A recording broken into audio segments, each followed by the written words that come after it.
आज the John एंकरबर्ग show में कई महिलाएं ऐसे हार पहनती हैं जिसमें एक सुंदर सोने का क्रूस दिखता है। कभी कभी पुरुष अपने सूट पर एक छोटा सा क्रूस लटका कर पहनते हैं, लेकिन मैं अचंभित रह जाता हूं कि क्या लोग वास्तव में समझते हैं कि क्रूस का क्या मतलब होता है। आज के हमारे अतिथि हैं डॉक्टर अर्विन लुत्जर, जो लिखते हैं यीशु के क्रूस के नीचे खड़े होकर उसे मरते हुए देखना और उस उद्देश्य के लिए गवाह बनना जिसके लिए परमेश्वर ने संसार की निर्मित की। आगे वो कहते हैं, यदि आप समझते हैं कि यीशु क्रूस पर क्यों मरा, तो आप देखेंगे कि परमेश्वर के प्रेम और न्याय का मिलाप कैसे होता है। आप पाप के बोझ और उद्धार के सामर्थ को जान जाएंगे। यदि आप यीशु को उसकी निर्बलता, आज्ञाकारिता, दुख और करुणा में देखते हैं, तो आप सीखेंगे कि परमेश्वर आपसे कितना प्रेम करता है। क्रूस एक गहरा आश्चर्य है। उसकी महानता को समय भी नियंत्रित नहीं कर सकता। कोई भी हृदय इसका बोझ सहन नहीं कर सकता, और फिर भी ये हर एक चीज का केंद्र स्थान होता है। इसे पार नहीं किया जा सकता। जितना बेहतर हम समझेंगे कि क्रूस का मसीह के लिए क्या मतलब था, उतना ही बेहतर हम समझेंगे कि इसका हमारे लिए क्या मतलब होता है। इसे समझाने के लिए लेखक और धर्मशास्त्री डॉक्टर अर्विन लुत्जर क्रूस से यीशु के कहे अंतिम वचनों का परीक्षण करके यीशु के हृदय में प्रवेश करेंगे। आज आप जो सीखते हैं वो आपका जीवन हमेशा के लिए बदल देगा। हम आपको जॉन एंकरबर्ग शो के इस विशेष एपिसोड में जुड़ने को आमंत्रित करते हैं।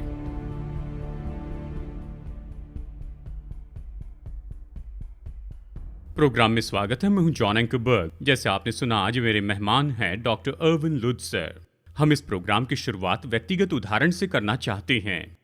एक दिन मैं घर आया और अचानक ही मुझे मेरे डॉक्टर से फोन आया। मेरे पिताजी विदेश से आए थे। वो विदेशों में प्रचार कर रहे थे और भारत में भी। उन्होंने कहा, तुम उनके बेटे हो, मैं सोचता हूं तुम कहो तो बेहतर होगा। जब डैड ने वो दिन हमारे साथ में बिताए, हमने सच में उनके साथ में एक हफ्ता बिताया, क्योंकि मैं सुनना चाहता था उनके विचार। जैसे उन्होंने जाना कि वो अनंत काल में चले जाएंगे। आज हम इसी पर चर्चा करने वाले हैं। जब आप जिंदगी के उस अंतिम क्षण में आएंगे तो आप क्या कहेंगे? आप अपने परिवार से क्या कहेंगे? आप अपने बारे में क्या सोच रहे होंगे? और सबसे महत्वपूर्ण बात यह है कि आप यीशु को देखते हुए उसके बारे में क्या सोचने वाले हैं। हो सकता है आप यीशु पर भरोसा नहीं करते। ठीक है, हम आपसे बात करना चाहते हैं, क्योंकि अरविंद ने एक जबरदस्त किताब लिखी है जिस पर हम बात करेंगे। नाम है क्राइस्ट फ्रॉम द क्रॉस। अब आप लोग जानते हैं, जब आप जाते हैं अमेरिका में या यूरोप में, यहाँ तक कि ओरिएंट में, मैंने ऐसी महिलाओं को देखा है जिनके पास सोने के क्रूस का एक सुंदर नेकलेस होता है। हम इसे गहने के तौर पर पहनते हैं। अर्विन, क्या आपको लगता है कि लोग जानते हैं कि क्रूस किस बारे में है? मुझे लगता है कि आज के समय में इसे अक्सर गलत समझा जाता। आप बिल्कुल सही कह रहे हैं। लोग इसे पहनते हैं, पर यह भी नहीं जानते कि वह एक मौत का साधन था। और एक तरीका जिससे आप जानते हैं कि हमारे समाज में क्रूस को गलत समझा जा रहा है कि वह ऐसा है कि इसके बारे में कुछ भी बुरा कहने वाले लोगों को ढूंढना बहुत मुश्किल है, जबकि वास्तव में ये एक भयानक तरह की मौत थी। अब जब तक वे इसका अर्थ समझते तो मुझे कोई आपत्ति नहीं कि कोई क्रूस को पेंडेंट के रूप में पहने। तो एक दिन मैं हवाई जहाज पर सवार था। मेरी पत्नी सिर्फ मेरे बगल में थी और गलियारे के उस पर एक महिला थी और वो क्रूस पहनी हुई थी। तो मैंने उनसे कहा कि क्रूस को पहनने के लिए बहुत बहुत धन्यवाद, हमारा सचमुच एक अद्भुत उद्धार करता है ना। और उसने कहा कि वैसे मैं सोचती हूँ कि मैं क्रूस की अलग तरह से परिभाषा करती हूँ। और फिर उसने अपने हाथ में उठाकर मुझे दिखाया कि क्रूस के साथ कुछ अन्य धार्मिक प्रतीकों का एक पेंडेंट था, एक यहूदी सितारा था। वैसे आप उसके साथ हुई मेरे दिलचस्प बातचीत की कल्पना कर सकते हैं जब फ्लाइट अटेंडेंट हमारे पास से गुजर रहे थे और मैं उससे यह देखने में मदद करने की कोशिश कर रहा था कि वह क्रूस को पूरी तरह से गलत समझते। आप क्रूस को किसी अन्य प्रकार के धर्म के समान हार जैसे नहीं पहन सकते हैं, क्योंकि क्रूस तो अद्वितीय है और यह हमेशा अकेला खड़ा होना चाहिए। देखिए जॉन, पहली रात एक आदमी ने खड़े होकर बोला कि विश्व के सभी धर्म मानो एक पहिए पर लगी आरियों की तरह है। हाशिए के स्तर पर वे भिन्न है, और लेकिन जब आप उस रहस्यमय केंद्र और आध्यात्मिकता पर पहुंचते हैं तो वे सभी सभी सहमत हो जाते हैं। यह बहुत खराब स्पष्टीकरण है। उन्हें यह समझ में नहीं आया कि यदि आप सत्य को अपनाएंगे और सोचेंगे कि आप किसी एक बिंदु पर मिल सकते हैं, तो यह बिल्कुल गलत है। हाशिए के दायरे में लोग क्या यकीन करते हैं यह मुख्य है। यह निर्धारित करता है कि वे उस पहिए की नाभि पर क्या अनुभव करते हैं। इसलिए यदि आप सत्य को दर्शाने के लिए पहिए की आरियों का उपयोग करने वाले हैं, तो आपको उन आरियों की रेल की पटरी की तरह बिछाना होगा, क्योंकि यह याद रखिए, सत्य तो सत्य है। और यदि एक बड़े समुदाय के लोग इस पर यकीन न भी करें तो भी यह नहीं बदलता। और जब आप यीशु मसीह के जीवन और शिक्षाओं पर नजर डालते तो आपको जल्द ही पता चलता है कि आपके पास इतिहास में एक सम्मोहक हस्ती है, एक सम्मोहक मनुष्य जो हमें यह यकीन करने का हर एक कारण देता है कि केवल वह ही मार्ग, सत्य और जीवन है, और कोई भी उसके माध्यम से पिता के पास नहीं पहुंच सकता। जी, वो बिल्कुल अनोखा है। और मुझे ये सवाल पसंद आया जो आपने विश्व की विभिन्न बूथों पर जाते समय पूछा था। हमारे दर्शकों को बताइए कि आपने उनसे कौन सा मुख्य सवाल पूछा था। जी, मैं चाहता हूं कि वे ऐसे दृश्य की कल्पना करें कि मैं पावर हाउस के स्थानों में से एक में हूं, जिसकी एक पूरी मंजिल संसार के विभिन्न धर्मों को समर्पित है। तो मैं एक निष्कलंक उद्धारकर्ता की तलाश में एक बूथ से दूसरे बूथ तक जाता रहा, और मैंने लोगों से कहा, मैं एक पापी हूं और मेरा किसी ऐसे व्यक्ति द्वारा उद्धार हो जाना चाहिए जो मेरी दुर्दशा का हिस्सा नहीं है। क्या आपके पास कोई ऐसा निष्कलंक उद्धार करता है? मैं आपको वे सभी जवाब नहीं दूंगा जो मुझे मिले, पर हर एक बार उन्होंने यही कहा कि नहीं। और आज ऐसे कई लोग हैं जो सोचते हैं कि अब देखिए, यीशु तो बस बहुतों में से एकमात्र उद्धारक है। नहीं, वो नहीं है। वह एकमात्र मनुष्य है जो हमारे पापों को क्षमा करने, हमें संपूर्ण रूप से पिता के सामने प्रस्तुत करने के योग्य है, ताकि हम उसकी योग्यता के आधार पर उद्धार पा सके। और आज जब हम क्रूस से यीशु के इन शब्दों के बारे में बात करते हैं, तो हम उस मुक्ति के बारे में कुछ समझ पाएंगे जो उसने पूरा किया, वह सब कुछ जो उसने हमारे लिए किया। और इसलिए यीशु को अन्य दर्शन शास्त्रों और धर्मों के साथ नहीं जोड़ा जा सकता है। अरविंद, जब मैं पहली बार विश्वासी बना तो मैंने यीशु के वचनों को पढ़ा जहां उसने कहा, स्वर्ग और पृथ्वी पर सारा अधिकार मुझे दिया गया है। और फिर मैंने पढ़ा मत्ती में, मरकुस में, लूका और यूहन्ना में। उसने कहा उसके पास अपना जीवन देने का अधिकार था और उसके पास इसे फिर से लेने का भी अधिकार था। लेकिन फिर आखिर क्रूस किस बारे में था? यही तो क्रूस का आश्चर्य है कि यीशु ने स्वेच्छा से वह सब किया जो आप और मैं स्वेच्छा से कभी नहीं करते, मतलब क्रूस पर चढ़ा दिया जाना। और यीशु ने हमारे मुक्ति खरीदने के लिए ठीक ऐसा किया था। और इस श्रृंखला में जहां हम यीशु के अंतिम शब्दों के बारे में बात कर रहे हैं, यीशु ने अपने पिता के साथ अपने रिश्ते के बारे में जो कहा, और मरने से पहले उसने जो कहा, उसने मुझे बहुत प्रभावित किया। अंतिम शब्द बहुत ही मुख्य है। जब यीशु क्रूस पर था तो उसने सबसे पहले जो शब्द हमें कहे थे, यदि आप इसकी कल्पना कर सकते हैं, तो वो यह है, पिता इन्हें क्षमा कर, क्योंकि ये नहीं जानते ये क्या कर रहे हैं। अब आइए एक पल के लिए जरा सोचें, क्या यीशु पर गलत दोष लगाया जा रहा है, प्रताड़ित किया जा रहा है उन्हें? वह उस सारे कष्ट से गुजर रहे हैं, लेकिन वह न्याय नहीं मांगता, बल्कि दया के लिए याचना करता है। अब ये एक बहुत ही आकर्षक वचन है, क्योंकि यीशु ने अपने जीवन में बार बार लोगों को क्षमा किया। उदाहरण के तौर पर मरकुस 2 में वह उस लकवे के मारे आदमी से बात करते जिसे वे उसके पास लाए थे, और यीशु कहता, तुम्हारे पाप क्षमा हो चुके। और फिर लोग कहते हैं कि तुम्हारे पास पाप क्षमा करने का अधिकार है। तब यीशु ने कहा कि मैं साबित करूंगा कि मेरे पास है। मैं इस लकवे के मारे हुए से कहूंगा कि उठ और चलने लग। तभी वह आदमी यीशु के अधिकार को साबित करते हुए चलता है। यीशु कह रहे थे, जब तुम इस मनुष्य को चलते हुए देखो तो जानोगे। जब मैंने कहा कि तेरे पाप क्षमा किए गए हैं, तो मैंने वो भी किया है। और वहां केवल एकमात्र परमेश्वर है जिसके बारे में उसके आसपास के लोग सोच रहे थे कि पापों को क्षमा कर सकता वो केवल परमेश्वर है। यीशु ने कहा, मैं परमेश्वर हूँ। पर यहाँ क्रूस पर जी हाँ, यीशु पिता से वही करने के लिए कहता है जो उसने तब किया था जब वो लोगों की सेवा कर रहा था।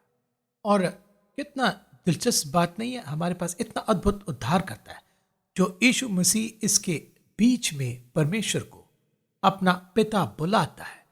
तो मैं चाहता हूं कि हर कोई जो सुन रहा है वह इस सवाल का जवाब दे। यदि आप पर झूठा दोष लगाया गया है, यदि आपके माथे पर मुकुट रखकर आपको कष्ट दिया जा रहा था, आपके चेहरे से खून बह रहा था, आपके हाथों और पैरों में कीले लगाए रहते हैं, तो क्या आप अभी भी प्रभु को पिता कह सकते हैं? क्या आप अभी हमारे स्वर्गीय पिता की आंखों में देख सकते हैं? जब आप इस तरह की आप पीड़ा से गुजरते हैं, तो क्या यह परमेश्वर में आपके विश्वास को हिलाता है? यीशु ने उस रिश्ते को बनाए रखा। और आने वाले कार्यक्रम में हम जो चीजें सीखेंगे उनमें से एक है कि यीशु ने हमेशा परमेश्वर को पिता कहा, और क्रूस से बस एक पुकार को छोड़कर जब वो कहता है, हे मेरे परमेश्वर, हे मेरे परमेश्वर, तूने मुझे क्यों छोड़ दिया। और जब हम वहां पहुंचेंगे तो हम उस कार्यक्रम में बात जी। करेंगे। यीशु की प्रार्थना का उत्तर कैसे दिया गया? क्या जो लोग उसके आसपास थे, क्या वे इतने निर्दोष थे कि उसे कहना चाहिए, हे पिता, इन्हें क्षमा कर क्योंकि ये नहीं जानते क्या कर रहे हैं? बहुत ही अच्छा सवाल है। वे जानते थे कि वे एक निर्दोष मनुष्य को सूली पर चढ़ा रहे थे, तो उस दृष्टिकोण से वे बहुत दोषी थे, परंतु उन्हें अपने अपराध की पूरी सीमा समझ में नहीं आए। दरअसल प्रेरित पौलुस में लिखा था कि यदि उन्होंने इसे समझ लिया होता तो उन्होंने महिमा के प्रभु को क्रूस पर नहीं चढ़ाया होता। सच है। तो वे यीशु मसीह को क्रूस पर चढ़ा रहे थे, उन्हें अपने अपराध की पूरी सीमा समझ में नहीं आए, पर इसका मतलब यह नहीं कि वे निर्दोष थे।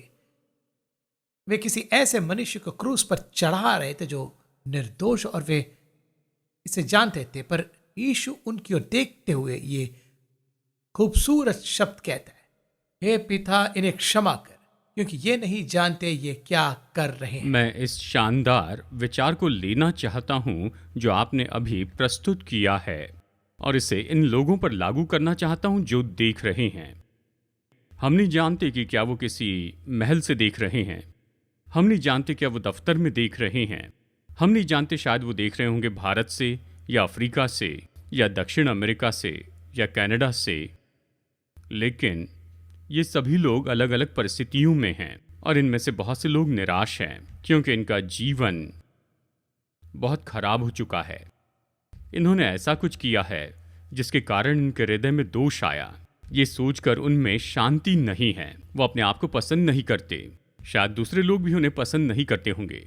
हो सकता है लोग महल में रह रहे होंगे, पति पत्नी एक साथ रहते लेकिन एक दूसरे से बात नहीं करते, जो कुछ भी चाहिए सब उनके पास है, पर वो एक दूसरे से बात भी नहीं कर पाते हैं भूतकाल की हुई बातों के कारण।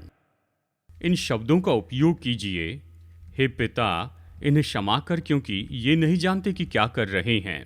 यीशु का प्रेम कितनी दूर तक पहुंचता है। उसने लोगों के साथ ऐसा किया है, उसने उन लोगों को माफ किया जो उसे क्रूस पर चढ़ा रहे थे, उसने उन्हें क्षमा कर दिया।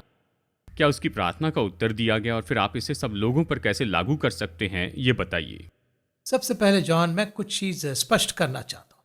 जब यीशु ने कहा कि हे पिता, इन्हें क्षमा कर क्योंकि ये नहीं जानते ये क्या करे, ये जरूरी नहीं कि क्रूस के आसपास मौजूद सभी लोगों के लिए एक साधारण माफी थी, पर उन लोगों के लिए प्रार्थना का उत्तर दिया गया जिनके लिए यह अभिप्रेत था। अब हम जानते हैं कि कुछ सैनिक मसीह पर विश्वास करते थे। वह सूबेदार जो सूली पर चढ़ने के लिए जिम्मेदार था, उसने जब यीशु की मृत्यु हुई तो कहा कि सचमुच वह परमेश्वर का पुत्र था। और फिर यह बहुत रोमांचक है, जब पतरस ने पिंतकुस्त के दिन प्रचार किया तो 3000 लोगों ने विश्वास किया। और मुझे यह सोचना बहुत पसंद है और मुझे यकीन है कि यह भी सच ही है, और कि उसे क्रूस पर चढ़ाओ। चिल्लाने वाले कुछ लोग उसी भीड़ में उपस्थित थे, पर यीशु उनके लिए प्रार्थना करने को तैयार था क्योंकि वह जानता था कि अंततः वे विश्वास करेंगे।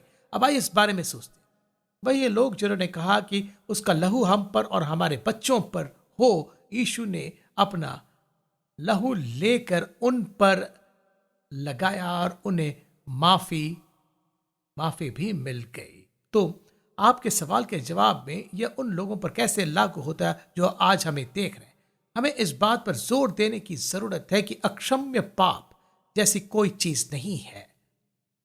जिन स्थितियों का आपने वर्णन किया है, जब हम सोचते हैं कि क्या हासिल किया गया, बावजूद इसके लोगों ने क्या भयावह चीजें की है, पर परमेश्वर का अनुग्रह और उसकी दया उन तक भी पहुंची है। यीशु मसीह को अस्वीकार करने के अलावा कोई भी पाप अक्षम्य नहीं होता, और जब तक आप उससे माफी नहीं मांगते तब तक आपको उसकी माफी नहीं जी, मिलती। मैं ये कहने ही वाला था। लोग क्रूस वाले पेंडेंट को पहनते हैं पूरे संसार में। शायद वो सोचते होंगे कि ये तो हमारा लकी चार्म है, शायद ये उनकी मदद करेगा जब वो मृत्यु के करीब पहुंचेंगे और परमेश्वर के सामने खड़े रहेंगे। लेकिन बाइबल कहती है नहीं, इस तरह न सोचे।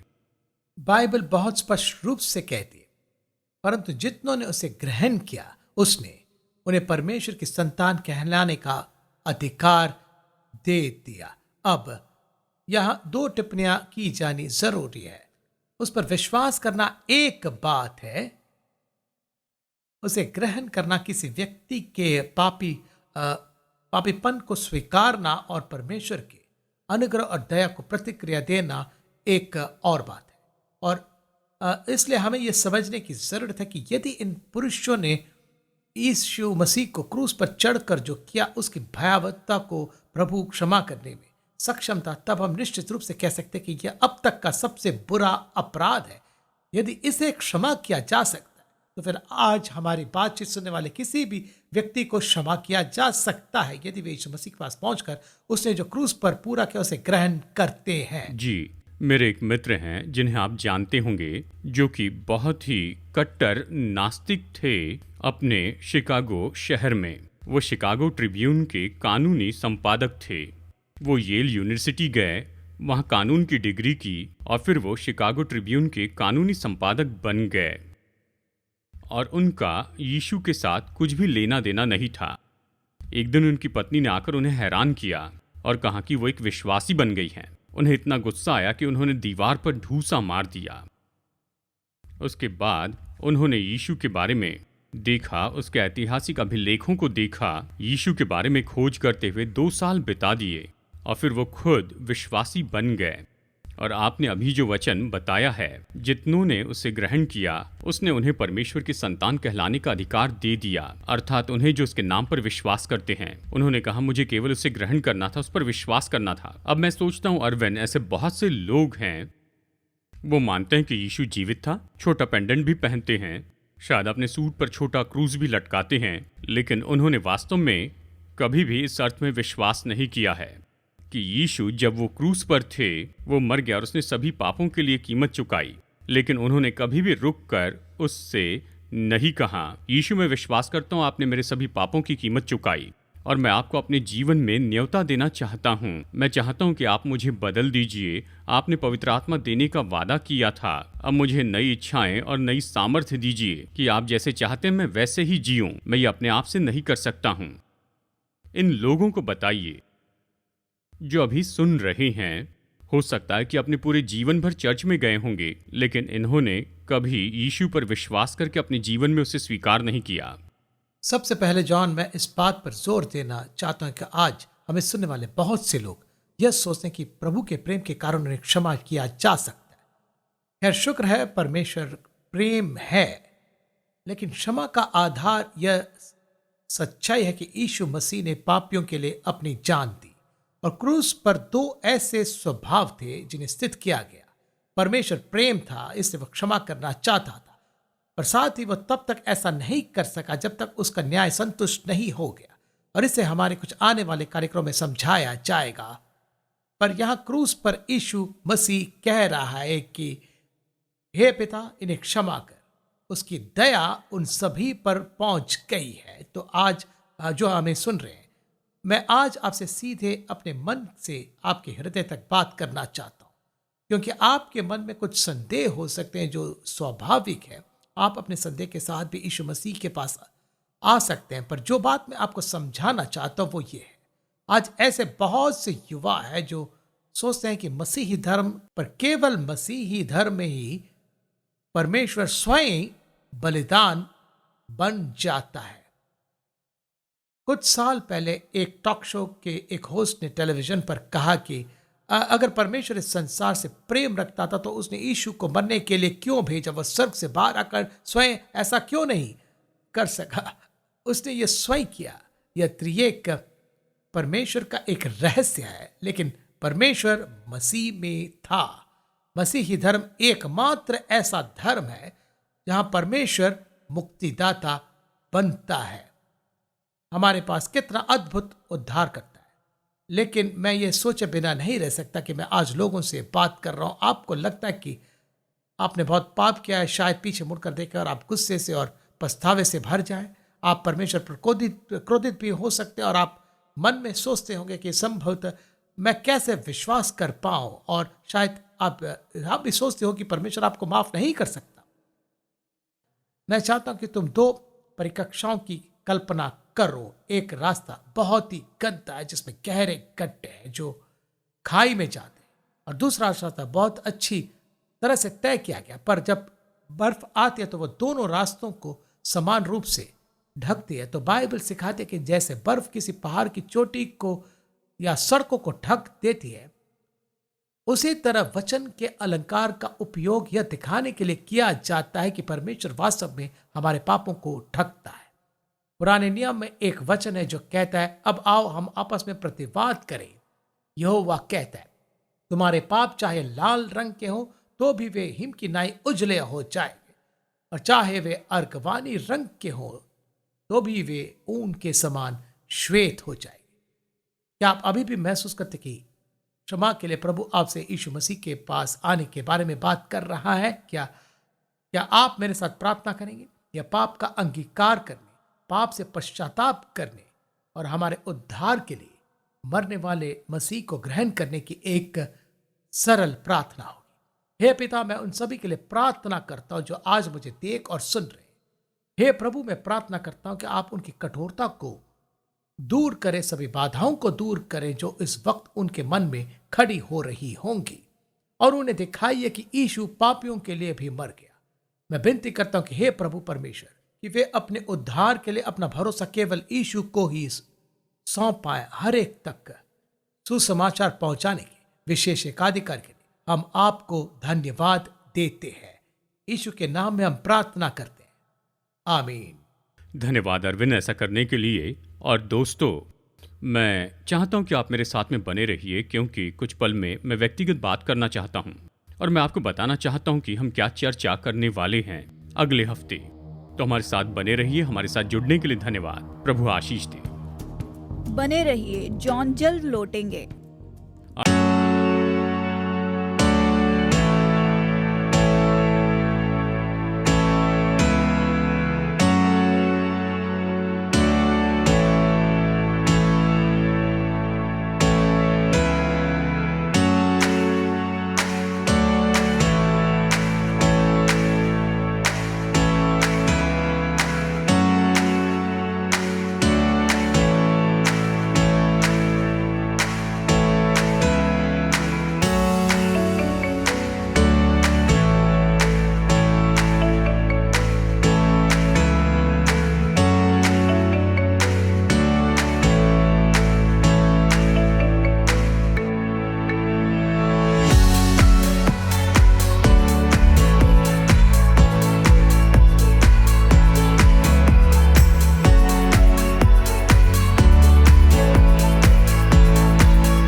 जुड़ने के लिए धन्यवाद। आशा है अगले हफ्ते इसी समय आप फिर जुड़ेंगे जॉन एंकरबर्ग शो के एक और एपिसोड के लिए। तो तब तक प्रभु आशीष दे और अगले हफ्ते मुलाकात होगी।